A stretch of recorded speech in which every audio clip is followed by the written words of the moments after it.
Hey guys, what's up? It's Melody, and today we're going to do a video on how to restart. Basically, if you are in a winter funk or we're starting the new year and you want some New Year's goals, then this is the perfect video because we're going to talk about how to reset everything, reset your mindset, reset your environment so that you can be on the path that you would like to towards balance or towards your goals. So the very first thing that I do if I'm ever in a funk is I grab my notebook, which I've been using this notebook for a while now. It's the clear notebook that I always talk about. You can take the pages in and out without ever touching the binding, which I really like. The way they designed this is perfect. I'm not going to get into how they designed this notebook because I've talked about it many times. I grab my notebook and I write down the list of habits I have that I would like to replace, and then the list of habits that I would like to replace it with. So on one side, on the left side, you're going to have all the habits that you're currently doing, whether it's browsing Facebook too much. I don't know what you would like to cut back on. It doesn't even have to be eliminate, just cut back on, whether it's eating too much sugar or something like that, and then the habits that you would like to replace it with. Because the way that habits work is basically they're cumulative. So if you can get in a few good habits, they start all snowballing together. But in the same way, bad habits are also cumulative. So if you're having a few bad habits, all of a sudden it's snowballing into a whole bunch of bad habits.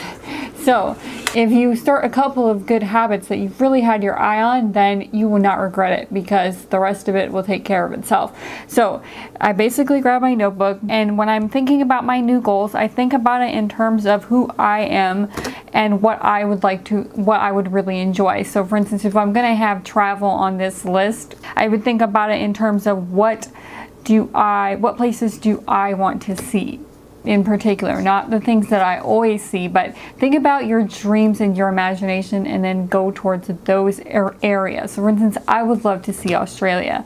And then the next thing is you want to think about in terms of how can you balance your life.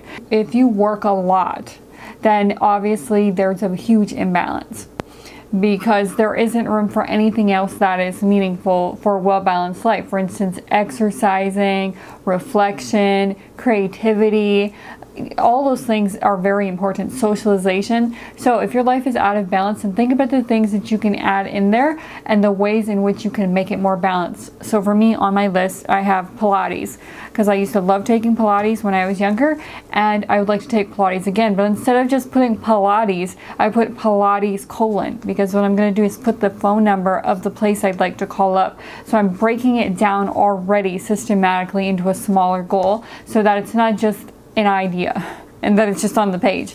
I'm going to act on that goal. If I exercise more, I wake up earlier. Waking up earlier makes me feel so refreshed. So if I can exercise more and wake up earlier, then these other goals will take care of themselves. It's not something I have to focus heavily on because I'll have more energy and I'll also already have momentum.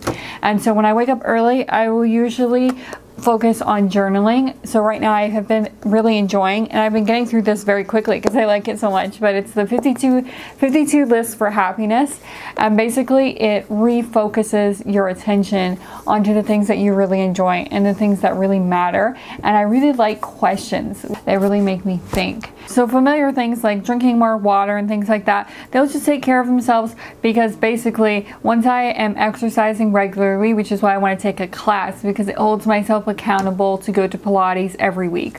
But basically when I am exercising and I'm waking up regularly early, I try to look up when the sun's going to be coming up and then wake up with the sun like that, because it's really enjoyable to spend time with Pat and also my journal right before work. That is a really nice habit, a very relaxing habit, and it centers your mind. Planning really helps so that your energy is focused, because if your energy is scattered over a lot of things, then what's going to happen is you're not going to be effective at any one thing, because it's diffusing all of your focus and all of your skill over so many areas. So it's better just to look at where you would like to be traveling, what you would like to be doing, and really focusing in on there, so you're living with a lot of intention in that way. So one way to make it more fun is to use markers, especially when you're using your planner. If you can use markers, if you can get creative with your handwriting, you can make planning so much fun so that it really is a piece piece of art, and it really is something that you get very involved with, so that you're always it's always enjoyable for me to come to it. It's basically my center early in the morning to see what I have on the agenda. So you will never regret the things that you do for your future self. You will not regret it, so long as you're very careful to go towards the direction of your passion and your dreams. You're not just traveling places because you see it in your feed, for instance, but you're going there because it's your dream, it's your profession. That's very important to the restart, is basically to see it visually and to write it down and to commit to it in the sense of Pilates phone number. You know, you're basically committing to that idea. So once I've gotten down to my station, then I can move on to other areas. And I think that rituals are very important. Rituals are physical distinction of moving from one thing to the next thing. So for instance, if you're cutting your hair, that's a ritualistic kind of thing, because it's basically showing a change in some way. If I want to be restarting, then I want to have a ritual to accompany that. So the ritual that I would choose is a nice bath. And you don't have to get fancy bath salts, but I use these detox bath salts, and basically that just fits because you're refreshing, you're restarting. So nice and calming bath salts, a really nice relaxing bath with a seaweed mask or a mud mask. That is a perfect restart, because you're basically starting, everything feels clean and looks clean. So the ritual is basically getting your mindset into it. It's kind of like when you brush your teeth, then that reminds you to floss. You're basically getting into the mindset or the ritual to do something else. You're reminding your body that you're resetting, and it's a visual thing because you have it on your notepad, and you're also performing some relaxing thing that gets you into the mindset for a new change. The next thing can't be overstated, and that's basically to drink more water. Something I always have to remind myself to do, but you'll have more energy. You'll feel, if you rest, you take days off, and you have enough water, and then you cannot be eating a whole bunch of junk food as well, because it's taking up space. Taking up space. So once these new habits take up space, it leaves less room for the other habits, right? So same thing with water. And for me, I don't usually drink tea, so sometimes I'll just have hot water because it's been very cold in the morning time. So the very next thing is to clear 2 areas that are very important that we spend a lot of time on. And so the first area is your surfaces in your house. Any area like your nightstand, your medicine cabinet that you use all the time, if you just spend a few minutes cleaning those areas up, you'll make such a big difference. If your surfaces are clean, it's so much easier to be in the mindset of clarity, because your environment matches that. So even if your mind is scattered, which if you're a creative person, your mind's going to be scattered because that's the nature of creativity. But if your environment is in a nice, pristine state, then it encourages some level of calm inside as well. And the very next thing to clear is your social media. Starting the new year, perfect time. Always the perfect time to clear your social media. Clearing out your feed and making sure it reflects the things that you would like to be looking at, watching the news that you would like to be watching if you watch the news. Basically being very cognizant of the sources that you get information from, the energy that they're giving off, the type of mentality that they're promoting, and if they're promoting balance in any way.